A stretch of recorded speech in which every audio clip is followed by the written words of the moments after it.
Hi, hello, happy Friday. Hi, Instagram. Hi, guys. Hi, Facebook. What's up? I have to say it's beautiful up here in Sun Valley, and as you can see, the sun is shining, and it makes me super happy. So I'm really excited to talk to you guys today about this amazing topic that I've really been for the past couple weeks been wanting to talk to you about. But it just seemed to be other things were coming up and we were doing other lives on Fitness Friday. Hi, Allison. Hi, Jennifer. Thanks for joining. And feel free to leave your comments here as we're going through this live. It's going to be a lot of information. So I'm excited to talk to you guys about keto. I know it's kind of taken over diet culture, right? It's like everything we hear is keto, keto, keto. So I really wanted to break it down and explain to you what it is and metabolically explain to you what happens physiologically in our systems when we go on a ketogenic diet, okay? So I'm gonna try to make it as easy to understand as possible, but before we start, I wanna preface this by saying first and foremost, I am not a doctor. I'm not pretending to be, and I don't recommend you start a new nutrition program unless you've consulted with your doctor. This is information that I've gathered through not only my years of experience, but my extensive research in nutrition and health and all of these different diets that come up, okay? All right, hi, Mary Beth, you're here. Good morning. Okay, so let's talk about this. So ketosis, the keto diet, the metabolic process of the keto diet is called ketosis. Okay, ketosis is a natural and normal metabolic process. Did you guys hear that? It's a natural and normal metabolic process. Okay, so what happens is when we don't have carbohydrates or glucose for our cells to convert as energy, our cells don't have anything else left to do but to convert fat as energy. Okay, so most of the time our cells run as sugar burners. Okay, you've heard that term before. You've probably heard sugar burners, fat burners. A simple sugar is an easy way for our cell to release energy. Okay, so that's how our metabolism works. It's about energy in cells, how they're released, and how we process it. Okay, so simple sugars are generally stored in our liver and in our muscle bellies. Okay, so simple sugars are stored there and then they're released and used as energy. When we decrease the amount of sugars or glucose or simple sugars or any of those things, carbohydrates in any form, when we decrease them, our system is going to use fat as the fuel source. Does that make sense? Okay, and so when that happens, our body produces a byproduct acid called ketones. Okay, so I know you guys have probably seen those products that are on the market, exogenous ketones, right? So that's an artificial form of putting ketones into your body. So when your body naturally produces ketones, it uses fat as fuel. Make sense? You guys with me so far? Let me know if you're with me. Okay, all right, so the wonderful thing about this is that it's a great tool to use because it not only helps your body use an energy source of fat as fuel, but it also reduces inflammation in our cells.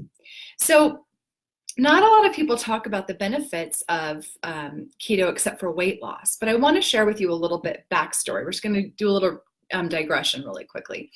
So keto is not new. Okay, thanks for the thumbs up. It helps me know that it's landing with you guys. Keto is not new. This was developed actually in the 20s to deal with cognitive issues, Alzheimer's, and actual epilepsy. So it's actually very powerful in cognition, the ketogenic diet is. And so this was actually developed a long time ago, and it's been used therapeutically in medicine as a way to help improve neurological function. Does that make sense? So this diet is nothing new. It's just hot on the scene because as a byproduct of that, it's actually shown that it uses your body's own energy stores as fat. It utilizes them in your cells as energy and burns the fat in your body. Pretty crazy, right? So your body's amazing. It can do all these amazing things. Thanks for the hearts. It really does help me. It can do all these amazing things. So let's go back to inflammation. So the secondary thing that people don't talk about, but in my world, it's the primary thing that's amazing about the ketogenic lifestyle and diet for some people especially people that are dealing with type 2 diabetes, people that are dealing with metabolic syndrome, insulin resistance. Ketogenic is definitely something that you should probably consider or talk to your doctor about considering. It's a great way to heal your body. Okay, but I'm going to go back to inflammation really quickly. So keto, actually, the amazing thing about it is it reduces the inflammation in your cells. So let's talk about obesity. Being overweight is when your fat cells are completely inflamed. So when you're overweight, you're completely inflamed. Absolutely inflamed. So the ketogenic diet actually reduces the inflammation in your cells, which is amazing. And it can actually aid in autophagy. So do you guys know what autophagy is? Okay, well, autophagy is kind of like a recycling of your cells. It's where your cells clean themselves out. They renew and regenerate on their own.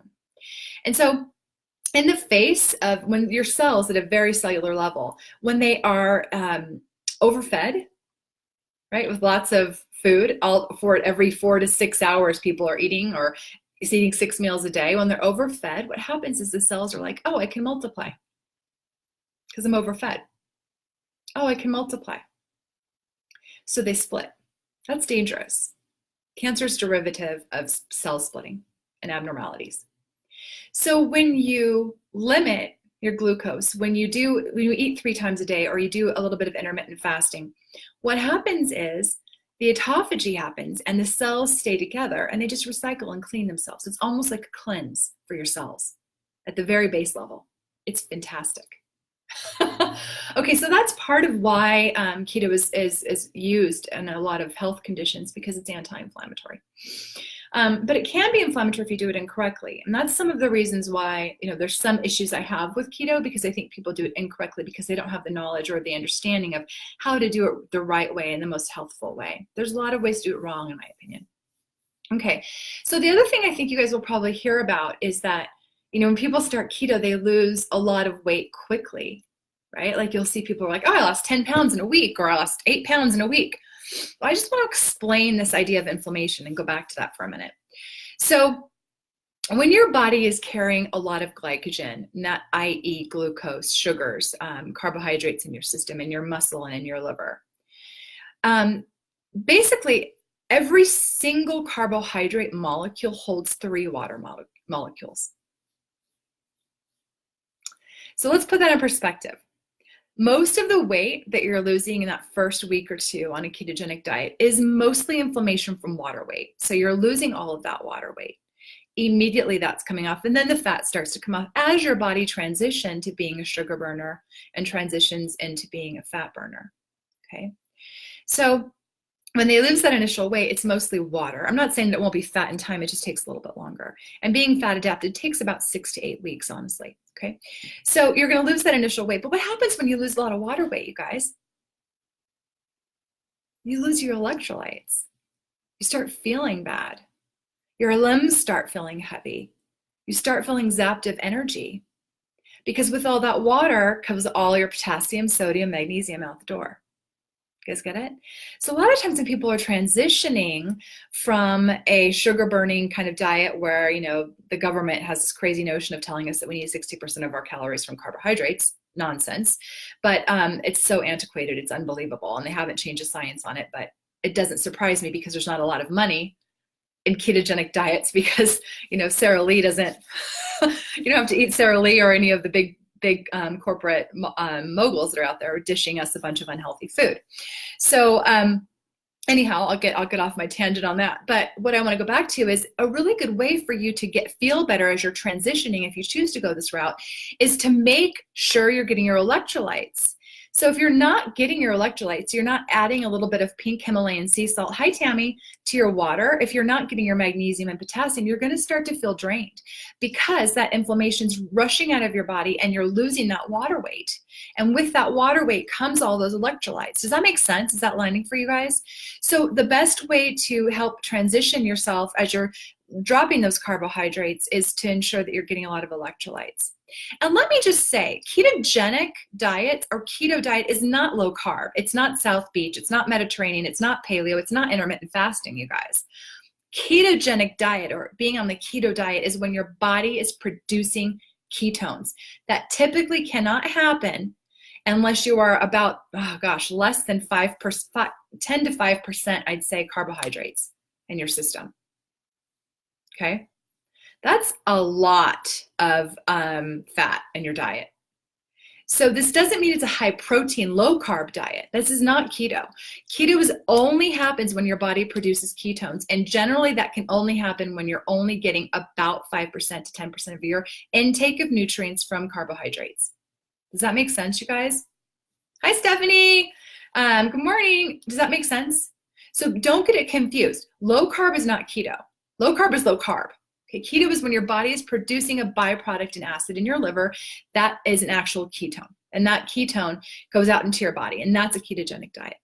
I also want to say one thing. This is not ketoacidosis. So there's this fear out there, I think, in the keto world that people are going to become ketoacidosis or have ketoacidosis. That's not what happens when you nutritionally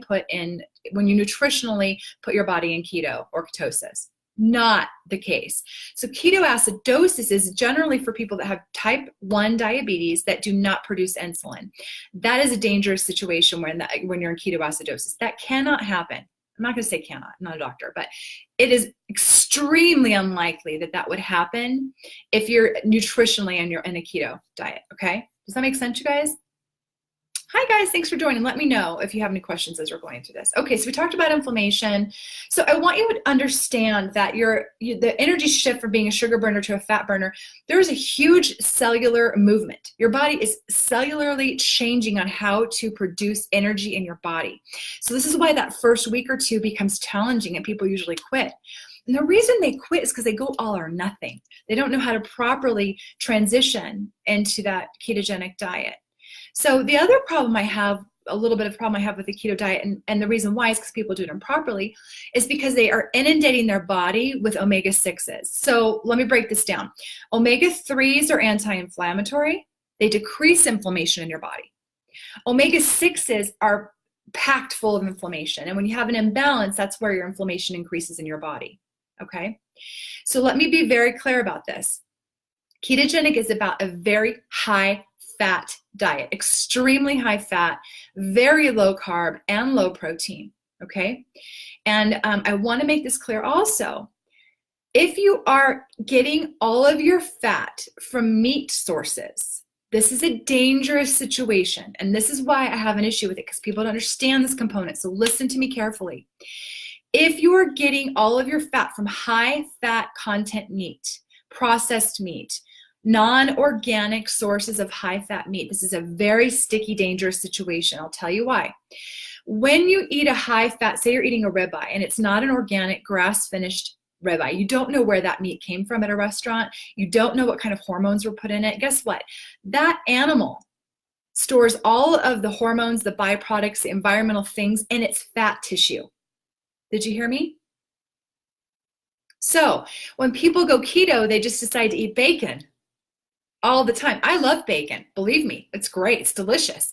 But you want to make sure those fat sources, if they're not 100% organic, that they're coming from a plant-based fat source. Does that make sense? Are you guys, is that landing with you? Facebook, talk to me. Let me know. So my recommendation is if you're trying to increase fat in your body and you don't know where your animal has been that you're ingesting, honestly, this is the truth. You want to make sure, because it's going to be full of omega-6s, right? It's going to be full of omega-6s, you guys. You don't want that. You want to make sure you're getting your fat sources from plant fat sources, such as nuts, seeds, coconut, avocado, things like this. Chia seeds, these are all pumpkin seeds, sesame seeds, sunflower seeds. Great options for you. Great options for you. Now, let me back into that a little bit more. There's a caveat here. Well, this is another reason why people don't do keto correctly. Okay, let's talk about nuts. So nuts are fantastic. I have a nut issue. Believe me, I could live on them, I swear. I love them so much. But there's some phytonutrients in some nuts that have skin. They're also very hard to digest, and they have anti-nutrients. So that skin on your almond, right? That skin on your hazelnut, right? That's very challenging for your body to break down and can actually be draining nutrients from your system. And it has an insulin, a little bit of an insulin spike in that skin. So they're higher in carbohydrates, anything with the skin, including cashews. So you want to look for, if you're truly trying to do keto correctly, you want to eat nuts that are either sprouted. If they have a seed, if they have a skin, that means you sprout them. That means you soak them. If they do not have a skin, it's your best bet. So that means our walnuts. Right now, believe me, you don't think cashews have a skin, but they do. They were just peeled before they got to you. Walnuts, fantastic. Pecans, but the all-time best nut is the macadamia nut. Why? Because the macadamia nut is highest in fat, lowest in protein. So that's your best bet. Okay, so your nut butters are also a good source. And your pumpkin seeds, pepitas, your sesame seeds, your sunflower seeds, great sources of fat, okay, because they don't have that outer skin, that outer layer that can be an anti-nutrient. All right, and really hard for your system to break down. Humans didn't digest that very well ancestrally, so we don't have that kind of capacity usually to break that down, and it does upset and bloat us a lot when we eat those, especially with beans that have the skin on them, because if you'll notice, beans have that too, but nuts too, that same skin. So does that make sense to you guys? Is this all helping you? Making sense, landing with you? Okay, let's talk about fruit. Okay, fruit sugar. Did you hear me? Fruit is sugar. Fruit is a carbohydrate. Bread, sugar, greens are a carbohydrate, right? Broccoli has carbohydrates in it, right? Now, fruit have a higher content of sugar. But this is the thing, you guys. This is why I want to talk to you about fruit. I think fruit's great in moderation. Did you hear me? Fruit's great in moderation. Everything's great in moderation, but fruit is great in moderation. I'll tell you why. Our liver has a finite ability to hold these particular types of sugars. Let me break this down. So regular carbohydrates come into our system, and they actually just go through our metabolic process differently than a fruit sugar. A fruit sugar actually has to have an active transport chain. Okay, so it's a different metabolic pathway. I'm not going to get too sciencey here on you, but I want you to know there's two different metabolic pathways for regular carbohydrates like breads, your broccoli even is a carbohydrate. Those have a